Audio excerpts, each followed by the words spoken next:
Bajo la fría e implacable luz del quirófano, las manos del doctor Carlos Hernández se movían con una precisión que rozaba lo divino. Cada incisión, cada sutura, era un testimonio de años de dedicación a un arte que desafiaba a la propia muerte. Era un maestro en un teatro de vida o muerte donde los pitidos rítmicos de los monitores cardíacos componían la banda sonora de sus milagros diarios. En Houston, su nombre era sinónimo de esperanza, un pilar de la comunidad médica, conocido por su calma inquebrantable ante el caos. Para sus colegas y pacientes no era solo un cirujano cardiovascular, era la muralla que separaba la vida del abismo. Dentro de aquellas paredes estériles, Carlos era un dios en su propio dominio, un sanador que dedicó su existencia a remendar los corazones rotos de extraños, ajeno al hecho de que el suyo propio estaba a punto de ser irremediablemente destrozado. Aquel mundo de acero y antisépticos se disolvía en el momento en que cruzaba la puerta de su casa. No sé. Olor a jazmín del jardín y el sonido de la risa de su hija, Sofía, reemplazaban la tensión del hospital. Allí no era el renombrado doctor Hernández, sino simplemente Carlos, el esposo, el padre. Esta dualidad era el cimiento de su felicidad, una vida construida con el mismo cuidado con que ejecutaba sus cirugías. Historias como la suya, de un hombre que parecía haberlo alcanzado todo, resuenan en tantos rincones del mundo, haciendo su caída aún más trágica. Es por eso que les pido, antes de sumergirnos en la oscuridad que le espera, que se suscriban a nuestro canal para que podamos alcanzar nuestra meta de 1000 suscriptores. Comenten desde qué ciudad nos están viendo, pues su presencia nos ayuda a seguir trayendo relatos tan impactantes como este. Su esposa, Elena, era el centro de su universo, la arquitecta de aquel santuario doméstico.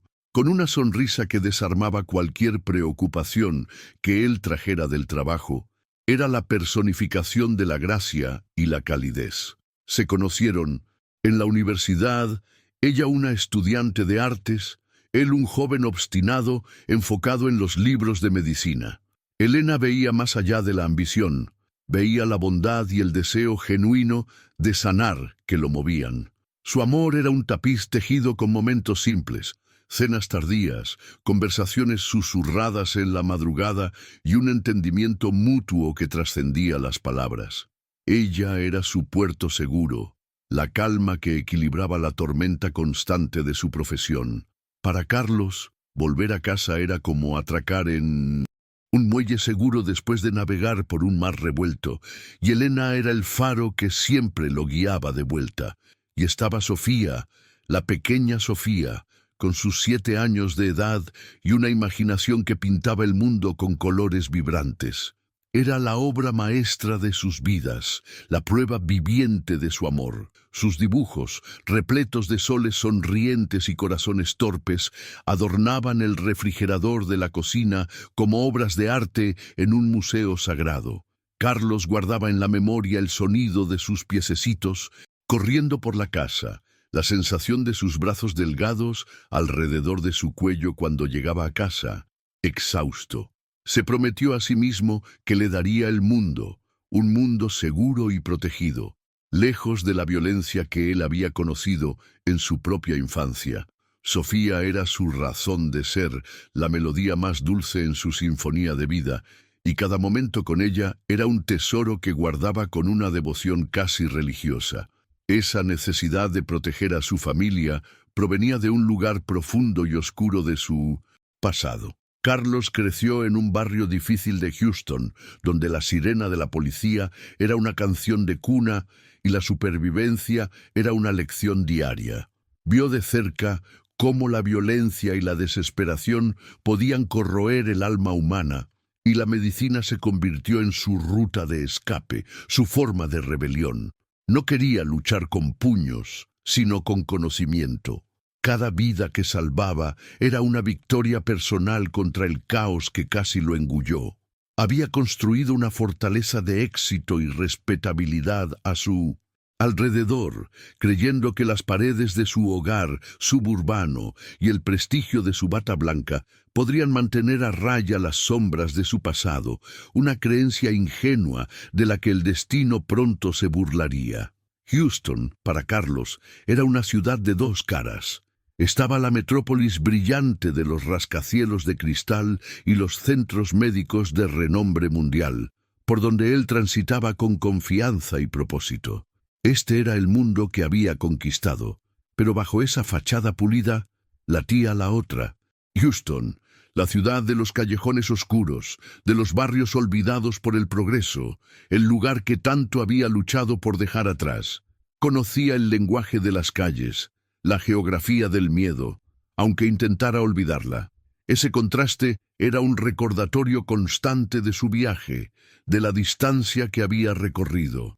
No sabía que pronto se vería forzado a sumergirse de nuevo en aquel submundo, no como un superviviente, sino como un cazador, usando la oscuridad que tanto temía como su nueva aliada.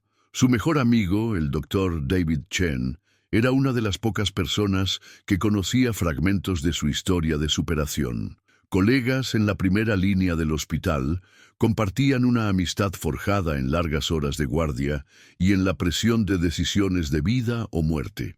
David, con su humor seco y pragmatismo, era el contrapunto perfecto para la intensidad contenida de Carlos. Frecuentemente se encontraban en la cafetería del hospital y David notaba el cansancio en los ojos de su amigo, pero también la luz que se encendía siempre que hablaba de Elena y Sofía. Él era la brújula moral de Carlos, un recordatorio constante del hombre bueno y el sanador que era. David se preocupaba, como un hermano, pero nunca podría haber imaginado la oscuridad que estaba a punto de consumir el alma de su amigo. Aquella noche comenzó como tantas otras, con una serenidad casi pictórica, la cena en familia, la ayuda con la tarea de Sofía y finalmente el cuento para dormir. Carlos se sentó al borde de la cama de su hija, con la voz baja y tranquilizadora, mientras leía sobre reinos lejanos y héroes valientes. Elena observaba desde la puerta con una tierna sonrisa en los labios. El aire estaba impregnado de una paz doméstica, una sensación de seguridad tan completa y absoluta que parecía inquebrantable. Fue el último momento de normalidad, la última página de un capítulo feliz. Mientras le daba un beso en la frente a Sofía y apagaba la luz, dejando solo una pequeña lámpara encendida, Carlos sintió una abrumadora ola de gratitud. Lo tenía todo. Era el silencio antes de la tormenta, la calma que precede a la destrucción total, el momento final de un mundo que, en pocas horas, dejaría de existir para siempre. El silencio de la madrugada fue profanado por un sonido que no pertenecía a aquel santuario de paz. El agudo estallido de un cristal en el piso de abajo sonó como un desgarro en el tejido de la realidad, un ruido brutal que le heló la sangre a Carlos en las venas. El letargo del sueño se disipó instantáneamente, reemplazado por una adrenalina primitiva y un miedo paralizante. A su lado, Elena despertó, con el pánico estampado en sus ojos bajo la penumbra de la habitación. Cada crujido del suelo de abajo era un paso de monstruos que se acercaban, violando la santidad de su hogar. El instinto de protección, la fuerza más fundamental de un padre y esposo, gritó dentro de él, pero sus manos, tan hábiles con el bisturí, temblaban con una impotencia aterradora. El mundo que había construido con tanto esmero estaba a punto de ser demolido, y él era solo un espectador indefenso. Con un susurro urgente, empujó a Elena y a Sofía dentro del armario de la habitación, un refugio frágil contra la tormenta que se avecinaba. «Quédense quietas, no importa lo que pase», les suplicó, con el corazón martilleando contra sus costillas. Bajó las escaleras, con el cuerpo tenso, cada músculo gritando en protesta. La sala de estar estaba en desorden, sombras danzando amenazadoramente. En las paredes, Eran tres figuras, enmascaradas y moviéndose con una familiaridad depredadora. Su brutalidad era casual, el desprecio por la vida ajena, palpable. Ante ellos, Carlos no era el respetado cirujano, sino solo un obstáculo. Vio el brillo metálico de un arma en la mano del líder, un hombre cuya presencia irradiaba una crueldad fría y calculadora. En ese instante, el médico que sanaba se enfrentó a la enfermedad incurable de la maldad humana. La violencia que siguió fue una pesadilla, febril, una mancha borrosa de dolor y terror que grabó cada segundo en su alma con hierro candente. Fue subyugado con una facilidad humillante, su cuerpo arrojado al suelo como un muñeco de trapo. Y entonces escuchó los gritos, los sonidos que vinieron del piso de arriba. Los gritos de su esposa y de su hija fueron la banda sonora de su descenso al infierno. Fueron sonidos que rompieron algo fundamental dentro de él, destrozando su psique de forma irreparable. Luchó, pero fue inútil. Los agresores fueron rápidos, eficientes e inhumanos, y luego el silencio, un silencio ensordecedor, más aterrador que cualquier grito, que se abatió sobre la casa. Lo dejaron allí, en un charco de su propia sangre, para que se ahogara en la quietud de un mundo que acababa de morir. Los días que siguieron fueron una niebla de luto, burocracia y una rabia impotente que lo corroía por dentro. La policía fue respetuosa, pero distante. Las miradas de lástima de amigos y colegas eran como sal en sus heridas abiertas. La investigación se prolongaba, un proceso lento y frustrante que parecía burlarse de la urgencia de su dolor. Y entonces llegó el golpe final, la traición definitiva del sistema en el que un día creyó. Uno de los sospechosos, capturado semanas después, fue liberado por un tecnicismo legal, un error de procedimiento que lo devolvió a las calles. Aquella noticia fue la chispa que incendió el combustible de su dolor. La tristeza dio paso a una furia gélida y cristalina. La justicia no era ciega, era indiferente, fallida, y esa falla le costó todo. Solo en la casa ahora silenciosa, un mausoleo de recuerdos, Carlos se detuvo ante una fotografía en la chimenea. Elena sonriendo, Sofía sobre sus hombros. Miró sus propias manos, las mismas manos que habían salvado innumerables vidas, que conocían cada arteria y cada nervio del cuerpo humano. Una claridad aterradora se apoderó de él. Si las leyes de los hombres eran insuficientes, se volvería hacia leyes más antiguas, inmutables. El juramento hipocrático que había recitado con tanto orgullo se deshizo en cenizas en su mente, reemplazado por un nuevo voto, un juramento silencioso y mortal. A partir de ese momento, decidió que no esperaría más por una justicia que nunca llegaría. Él la buscaría, y sus manos, antes instrumentos de sanación, se convertirían en instrumentos de una retribución precisa, quirúrgica e implacable. El luto de Carlos no se manifestó en lágrimas, sino en una metamorfosis silenciosa y metódica. La espaciosa casa suburbana, ahora un mausoleo de ecos y fantasmas, fue vendida. En su lugar, eligió un apartamento espartano y anónimo en una parte olvidada de Houston, un lugar donde nadie haría preguntas. Las paredes blancas y vacías eran un reflejo de su nueva existencia. Allí, rodeado por el zumbido constante de la ciudad que nunca dormía, comenzó su verdadera residencia médica. Las noches que antes dedicaba a estudios de casos y artículos científicos, ahora eran consumidas por una nueva investigación. Mapear la estructura de la pandilla que destruyó su mundo, aprendiendo sus hábitos, sus territorios y, lo más importante, sus rostros. Cambió el juramento de salvar vidas por una promesa de terminarlas. El cuerpo del cirujano, acostumbrado a largas horas de pie, pero no a la violencia, necesitaba ser rehecho. Carlos inició un régimen de entrenamiento físico brutal y disciplinado. La suavidad de sus manos, antes esencial para la delicadeza de su trabajo, dio paso a callos ásperos, carreras antes del amanecer por las calles más peligrosas de la ciudad, sesiones exhaustivas en gimnasios de boxeo decadentes, el dolor físico sirviendo como una distracción bienvenida para la agonía de su alma.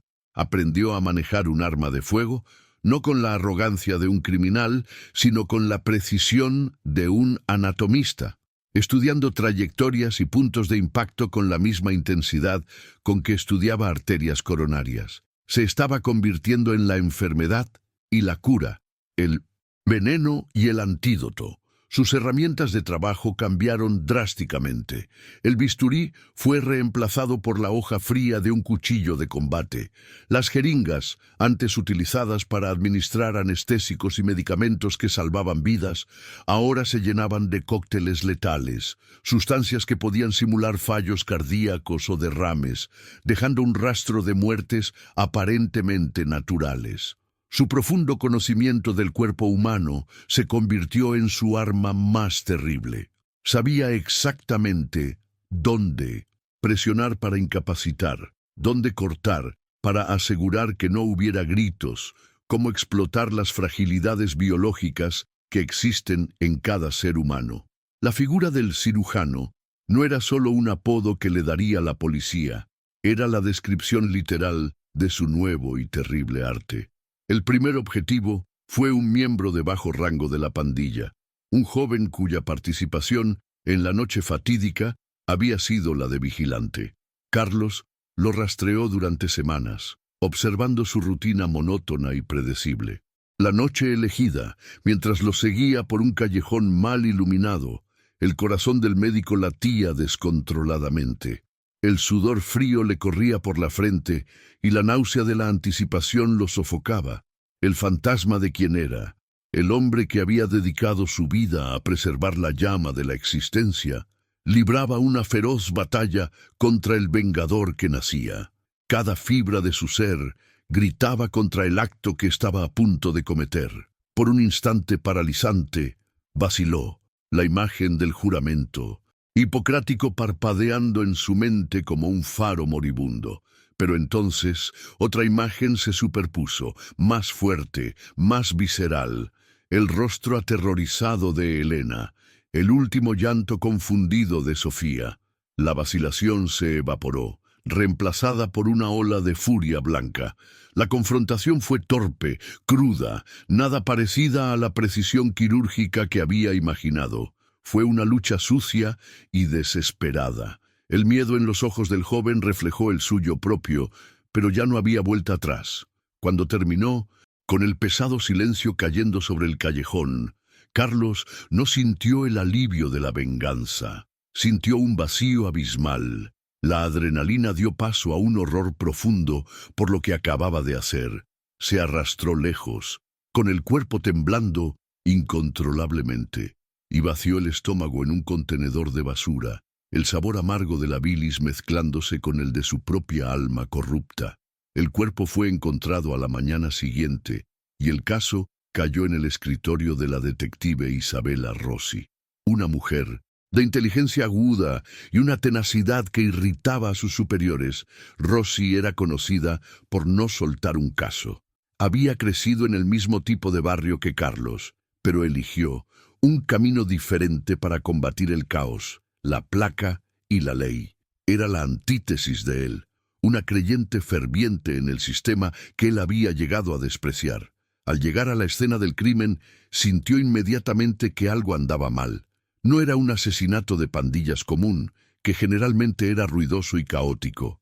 Este había sido silencioso, contenido, casi íntimo en su brutalidad. Sentía la presencia de una inteligencia controladora detrás del acto. Mientras el equipo forense trabajaba, Rossi se arrodilló junto al cuerpo, su mente catalogando las inconsistencias. La causa de la muerte, una única y precisa perforación en un punto vital, no era típica de una pelea callejera. Faltaba la furia descontrolada. Había una frialdad allí, una eficiencia que la dejó inquieta. Parece que nuestro agresor tomó un curso de «Anatomía», le murmuró a su compañero, quien se encogió de hombros. Pero para Rossi ese detalle era la clave. Fue la primera vez que la palabra quirúrgico le vino a la mente.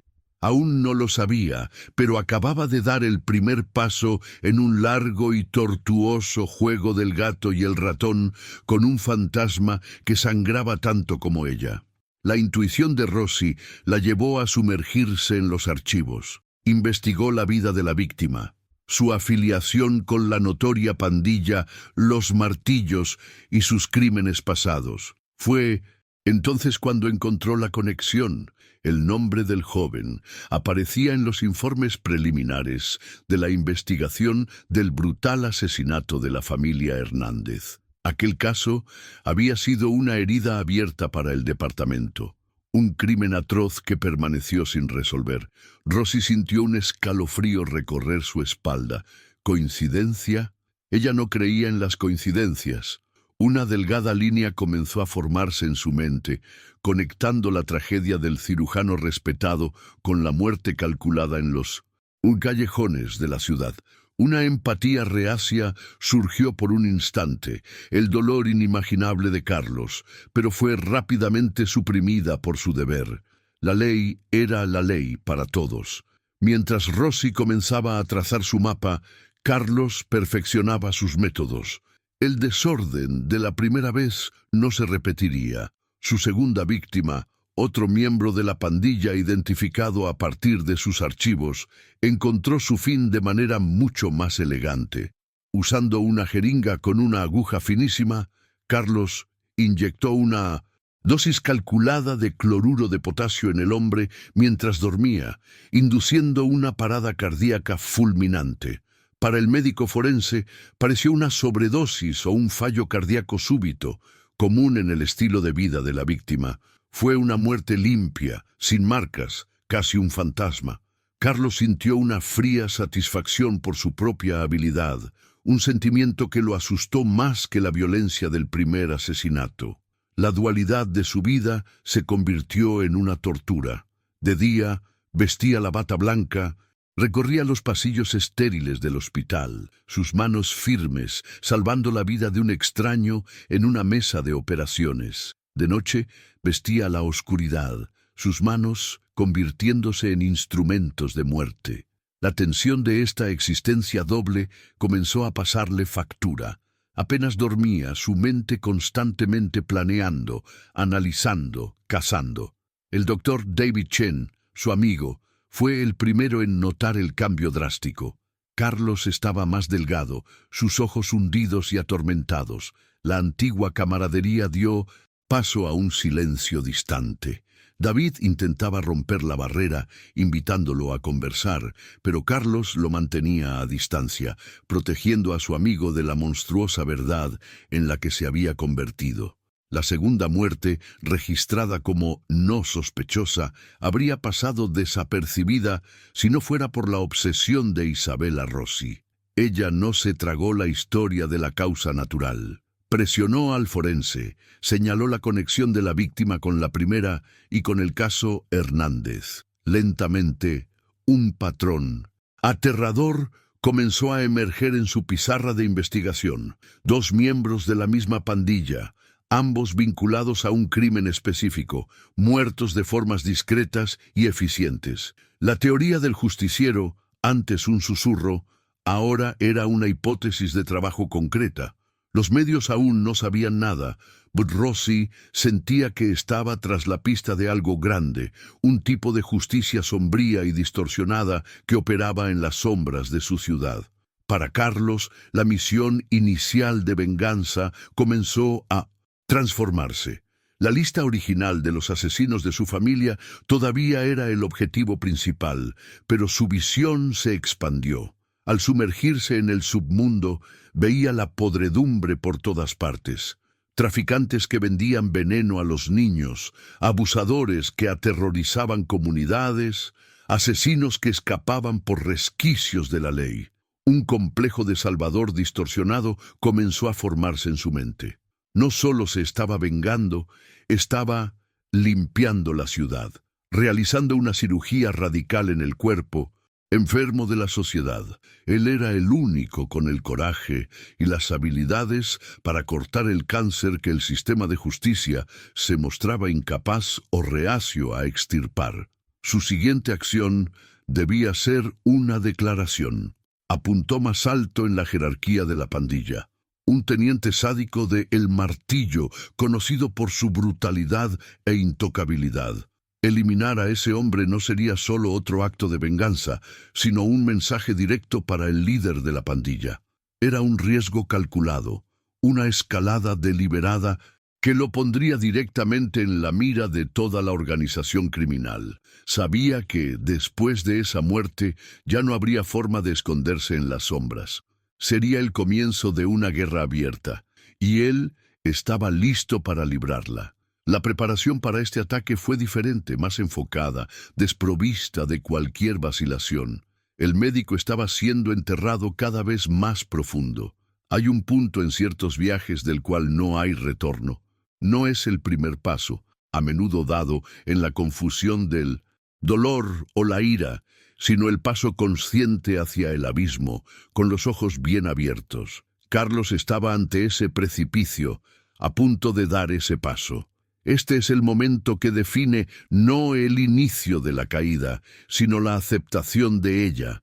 Y si sientes el peso de esta decisión, si entiendes que algunas travesías, una vez iniciadas, deben ser recorridas hasta su amargo final, te pido que te suscribas a nuestro canal. Tu apoyo es lo que nos permite seguir narrando estos descensos a la oscuridad, mostrándolos en toda su complejidad, hasta su inevitable conclusión. El ataque al teniente fue audaz y preciso. Carlos interceptó su convoy en un puente industrial, usando la oscuridad y el factor sorpresa a su favor. La acción fue rápida, brutal, y terminó con el teniente aislado. En la confrontación final, Carlos no usó veneno ni trucos. Usó la violencia directa, mirando a los ojos del hombre que ayudó a orquestar la muerte de su familia. Y antes de irse, dejó su firma. Un pequeño y complejo nudo de sutura, quirúrgico, hecho con un hilo del propio abrigo de la víctima, dejado visiblemente en su pecho. Era un símbolo, un mensaje claro para quien lo entendiera. El cirujano estaba operando y su precisión era mortal. La noticia de la muerte del teniente explotó como una bomba en el submundo de Houston. El Martillo, el líder sádico y carismático de la pandilla, que gobernaba su imperio con una mezcla de miedo y lealtad forzada, se enfureció. La muerte de su mano derecha no fue solo una pérdida operativa, fue una humillación pública, un desafío directo a su autoridad. Desde dentro de su fortaleza, declaró la guerra. Se puso una generosa recompensa por la cabeza del misterioso asesino, descrito solo como el cirujano. La orden era clara: encontrarlo, traerlo vivo, para que el Martillo pudiera desmembrarlo personalmente. La ciudad se convirtió en un campo de caza, y Carlos era la presa. De repente, el juego había cambiado. Carlos, que se había acostumbrado a ser el cazador, ahora sentía el peso de ser cazado. Las calles que usaba como su terreno de caza ahora estaban llenas de ojos que lo buscaban. Miembros de pandillas, informantes, asesinos a sueldo, todos queriendo un trozo de la recompensa. Tuvo que volverse aún más un fantasma, cambiando constantemente sus patrones, usando su conocimiento de la ciudad para moverse por pasadizos olvidados y tejados. La presión era implacable. Cada rostro en la multitud era una amenaza potencial. Cada sirena a lo lejos hacía que su corazón se acelerara. La soledad de su misión ahora estaba acompañada por una paranoia constante y agotadora. El inevitable encuentro cercano ocurrió en una noche lluviosa. Una trampa, simple pero efectiva, había sido montada en un lugar que solía frecuentar para observar a sus objetivos. Sintió que algo andaba mal demasiado tarde. La confrontación fue rápida y violenta. Eran 4 contra 1. Logró escapar, usando la oscuridad y la confusión a su favor, pero no sin un precio. Un cuchillo le rasgó el brazo y una bala le rozó la costilla. Herido y sangrando, cojeó por las calles empapadas, el dolor físico anclando su mente acelerada. No era invencible, era de carne y hueso, y su guerra solitaria bien podría matarlo. De vuelta en su apartamento estéril, la escena era una parodia grotesca de su antigua vida. Con las luces apagadas, excepto por una pequeña lámpara de escritorio, se quitó la camisa y examinó sus heridas. La encimera de la cocina se convirtió en su mesa de operaciones, con una botella de whisky como antiséptico y un kit de sutura que había robado del hospital. Limpió y cosió su propio brazo. El dolor era insoportable, pero sus manos permanecieron firmes, guiadas por años de práctica. Él era el médico y el paciente, el causante de la herida y el sanador. En ese momento, la soledad de su cruzada nunca pareció tan absoluta y desoladora. La carga psicológica de sus actos comenzó a manifestarse de maneras aterradoras. El sueño no traía descanso, solo pesadillas. Revivía la muerte de su familia noche tras noche, pero ahora las escenas se mezclaban con los rostros de los hombres que había matado. Sus ojos lo acusaban en la oscuridad. Durante el día, en el hospital, la tensión era casi insoportable.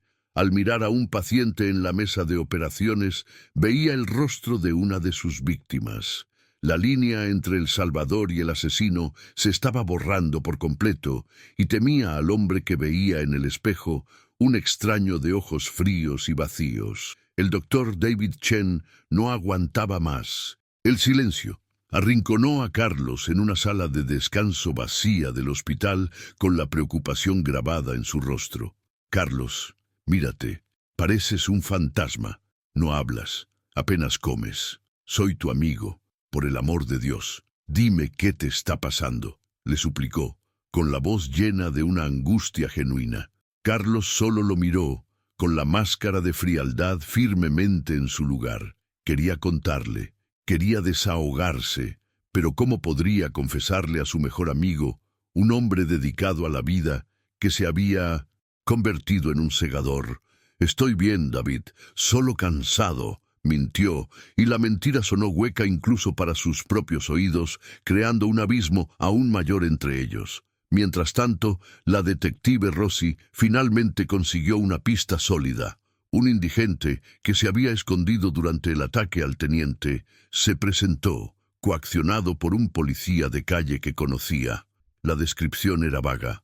Un hombre de estatura media, que se movía con rapidez y confianza, cuyo rostro estaba oscurecido por las sombras. Pero mencionó un detalle crucial. El hombre parecía herido en el brazo al huir. Rossi conectó esto con el informe forense que indicaba que una de las víctimas pudo haber herido al agresor.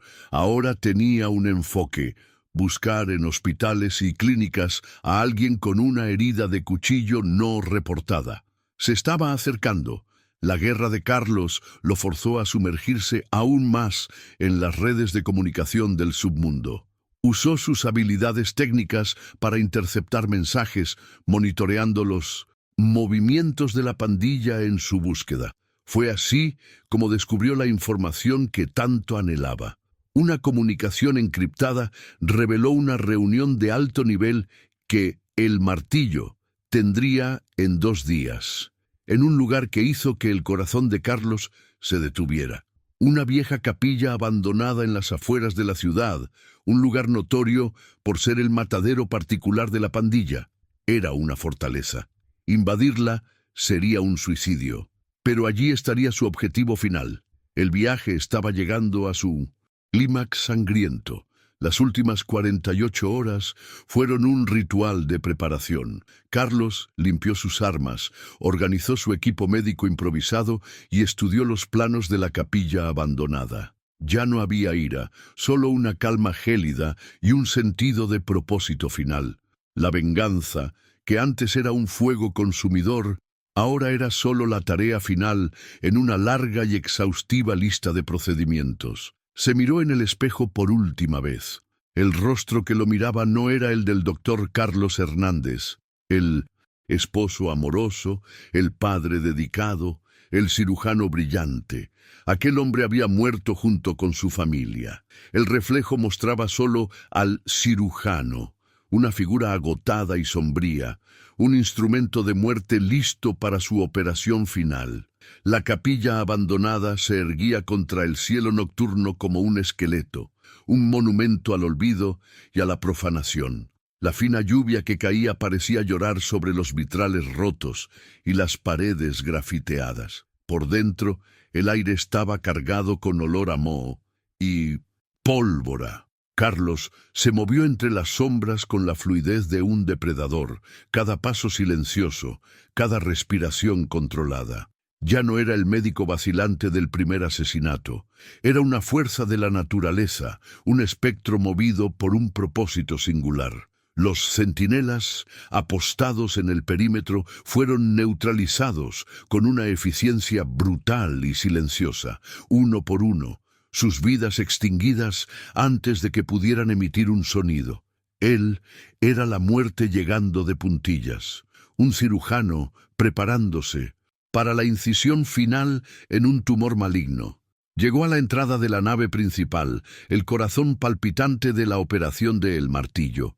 Allí dentro, bajo la luz oscilante de una única bombilla de trabajo colgada del techo, el líder de la pandilla estaba de pie ante el altar de piedra roto, usándolo como una mesa improvisada para contar dinero y armas. Gesticulaba y reía con sus lugartenientes más confiables, su arrogancia llenando el espacio sagrado como una blasfemia.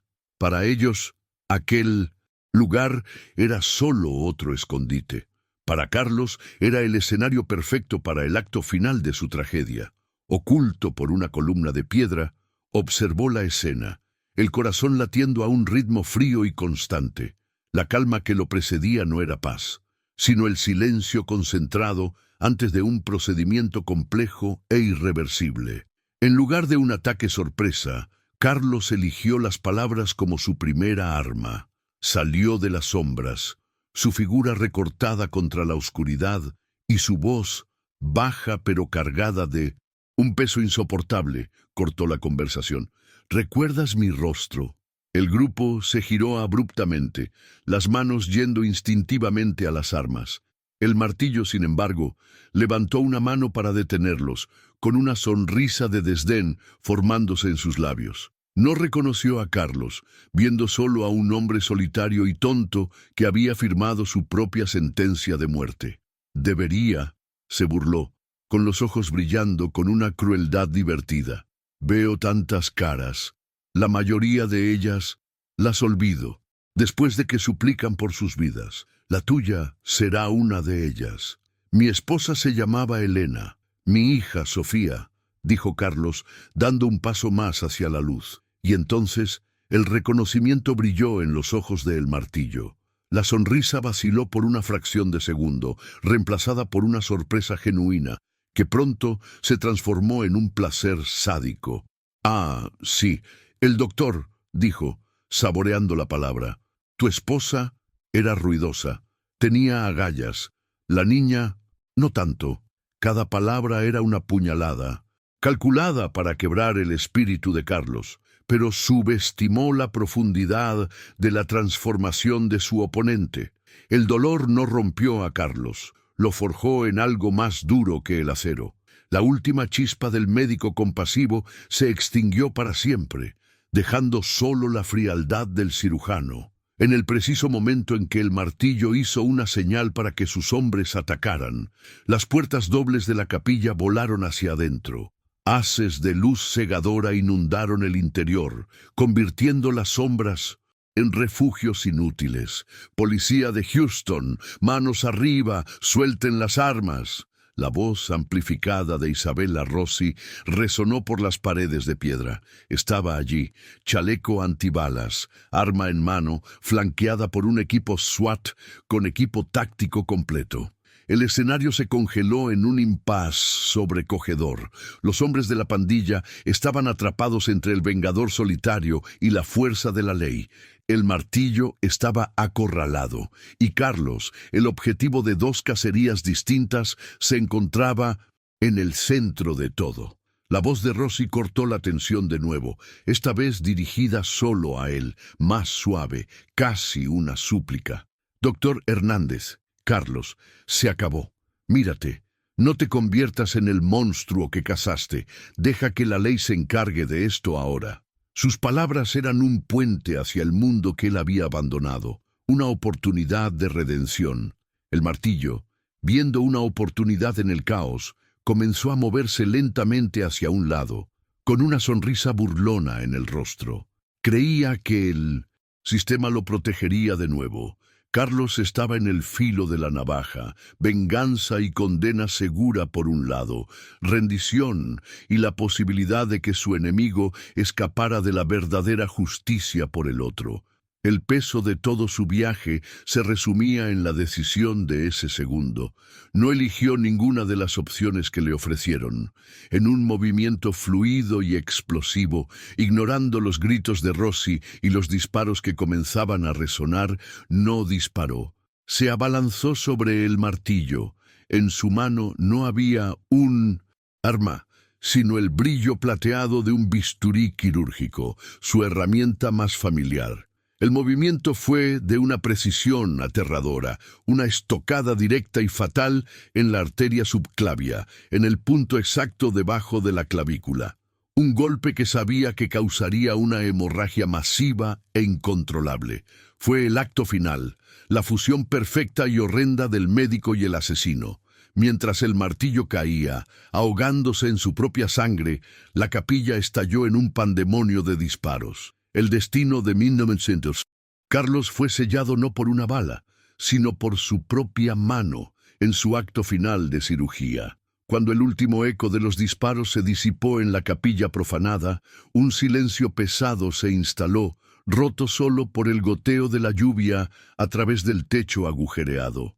El humo de la pólvora flotaba en el aire como una niebla fantasmagórica.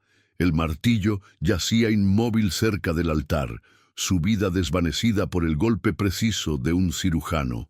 A pocos metros de distancia, apoyado en la piedra fría, estaba Carlos Hernández.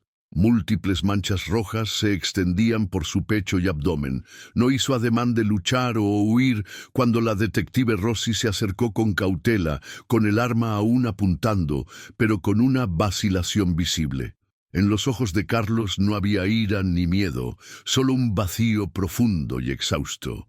El procedimiento había terminado. El paciente estaba muerto. Y el cirujano, finalmente, podía descansar. Sobrevivió, pero la vida que le quedó era solo una sombra de la existencia. Las mismas manos que un día realizaron trasplantes de corazón, ahora estaban esposadas a una cama de hospital, bajo la mirada vigilante de guardias armados. El mundo a su alrededor, el pitido de los monitores, el olor a antiséptico, era una burla cruel de todo lo que había sido. Se negó a hablar durante el interrogatorio y el juicio, su defensa un silencio inquebrantable. Había ganado su guerra, aniquilado a todos los responsables de la destrucción de su familia, pero la victoria sonó hueca en el tribunal. Extirpó el tumor que lo afligía, pero en el proceso la cirugía también extirpó su alma, dejando solo el cascarón de un hombre que la justicia de los hombres ahora reclamaba. La historia del médico justiciero incendió Houston, dividiendo a la ciudad. Para la ley y el orden, era un monstruo, un asesino en serie que se puso por encima de cualquier moral. Para los incontables ciudadanos que se sentían abandonados y aterrorizados por la criminalidad creciente, se convirtió en un héroe popular, un ángel vengador nacido del fallo del sistema. Su foto estaba en todos los periódicos, el rostro de un hombre bueno distorsionado por la tragedia. Debates acalorados sobre justicia, venganza y lo que sucede cuando un hombre lo pierde todo, se apoderaron de las radios y televisiones. Carlos Hernández, en su silencio, se convirtió en una leyenda urbana, un símbolo sombrío del precio del dolor y de la delgada línea que separa la civilización del caos. Años más tarde, la detective Isabella Rossi, ahora Capitana a veces abría el expediente del caso Hernández, guardado en su oficina, las fotos, los informes, el bisturí etiquetado como prueba. Atrapó al asesino, pero nunca sintió el sabor de la victoria. Solo veía la tragedia en su totalidad. Un sistema que falló en proteger a una familia, que falló en castigar a los culpables y que al final creó al mismo monstruo que se vio forzada a cazar. La pregunta que la atormentaba y que la historia de Carlos dejaba para todos permanecía sin respuesta. ¿Era un villano a ser condenado o un síntoma de una enfermedad social más profunda? ¿O era simplemente la prueba aterradora de que dentro de cada hombre bueno existe un punto de quiebre? El legado de Carlos Hernández no fue de heroísmo ni de villanía, sino un recordatorio escalofriante de la fragilidad del alma humana. Su sombrío viaje nos obliga a mirar al abismo, cuestionando qué haríamos si nuestra propia vida fuera destrozada de la misma manera. Historias como la suya, que exploran los rincones más oscuros del dolor y la retribución, necesitan ser contadas. Es por eso que su apoyo es tan fundamental. Suscribirse a nuestro canal nos permite seguir sacando a la luz estas narrativas complejas y reflexionar sobre las preguntas que plantean. Agradecemos que nos hayan acompañado en este viaje. Cada comentario, cada suscripción nos da la fuerza para seguir adelante, asegurando que estas voces no se pierdan en el silencio.